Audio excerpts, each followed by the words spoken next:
The other Gospels hint at a different reason. Apart from the opening verses in Luke and Matthew, the birth stories of Jesus, the father of Jesus, Joseph, never makes an appearance again in the Gospels. Is not in the Gospels, except for the beginning of Matthew and Luke. And because there are no scandalous memories of him, Joseph, or their marriage, it is probably safe to assume that somewhere early in the life of Jesus, Joseph died and was simply never in the picture as the father. If this is so, and assuming as we assume that Jesus was the first child of Mary, Jesus would have been expected to fill the role of caretaker and breadwinner for the family. You don't fulfill the role of caretaker and breadwinner for the family by going off into the desert and following John the Baptist and then having your own vision and becoming an itinerant prophet. The other Gospels suggest that the family of Jesus, and it says it right in the Gospels, thought that Jesus was crazy. They came to get him to take him home. And he responded to this that his true family were those who were around him now, his friends and his followers. And this could have been the source of tension with Mary. So this is one of the interesting memories of Jesus. But this is where the postmodern conversation and the scholars who are working on Jesus keep the conversation going. They ask another question. The question they ask is, why? Why was this remembered? Why wasn't it just forgotten? Keeping in mind that everything is not remembered. That things that are considered significant are remembered when they are remembered.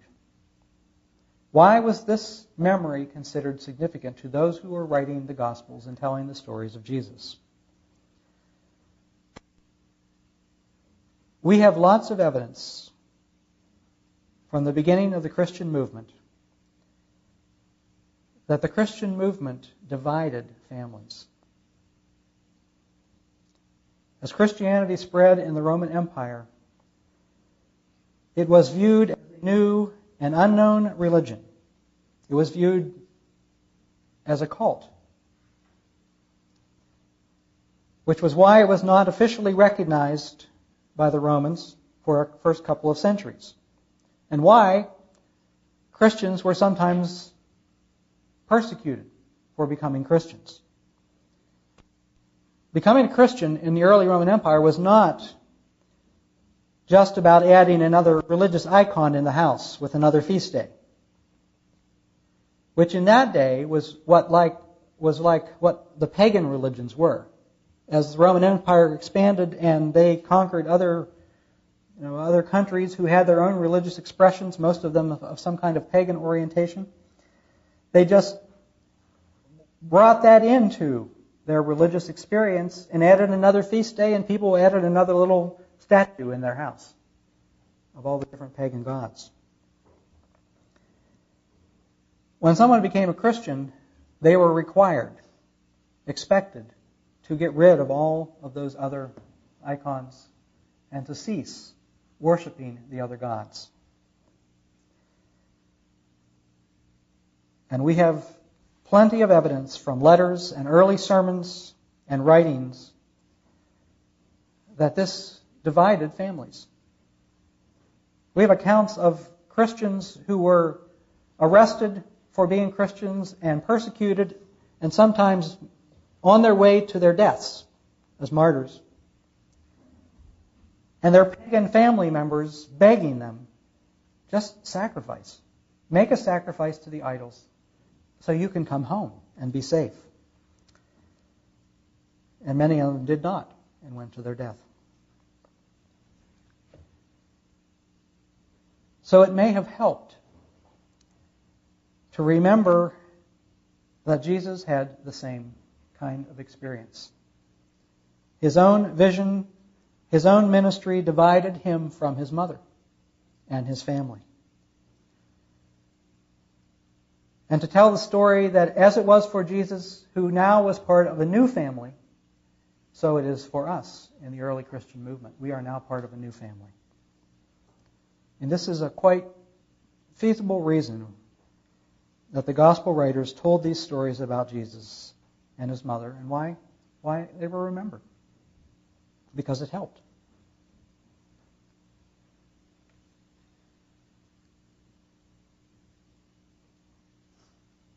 Of course, the story of Mary doesn't end there. There are other memories. One of the other memories is that Mary was there at the end with Jesus at the foot of the cross. And then another memory that had enormous significance. And really, following that memory, you can see the way memory changes over time and changes history sometimes, is the memory of Jesus as the Virgin Mother of Jesus. As Mary is the Virgin Mother of Jesus. As time goes on in the empire and the persecution fades, those stories of persecution and the difference between Jesus and his mom also fade. They're not as helpful or useful anymore. And as Jesus' stature grows in the empire, as he becomes the son of the one true God and the Lord of the empire, and is pictured as, after the empire becomes Christian, as the Lord sitting on the throne of the Roman Empire, the mother of that Son of God and the Lord of the empire grows in stature as well. She's the Blessed Virgin Mary, the God-bearer, to use the Greek phrase that was used of her. She is increasingly revered with shrines and art and music and churches that are named after her. And for many Christians throughout the centuries, right up till today, she embodies the feminine side of God and is often experienced as the more approachable side of God than the Father or the Son, which is why so many prayers around the world go up to Mary. And how powerful in our lives are the memories of our mothers? Why do we remember what we remember?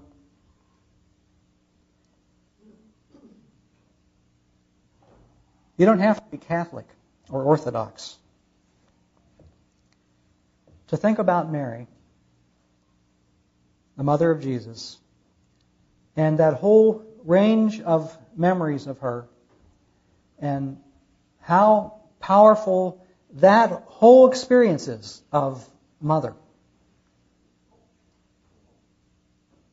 And conflicted, as you look over the centuries. And the efforts, on the Protestant side to get rid of that whole memory as much as possible.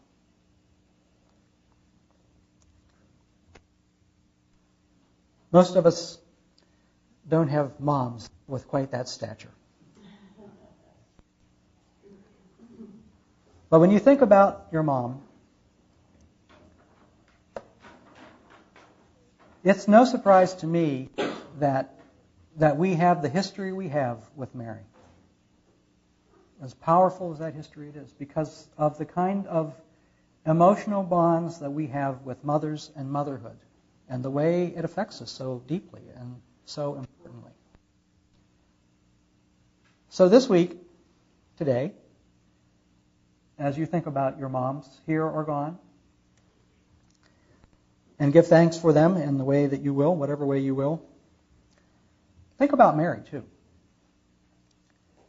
And how important that place and image of motherhood has been through the centuries for so many people.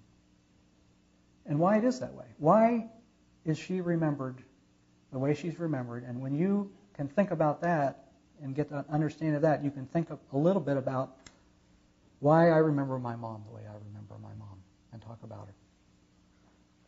Thank you for listening.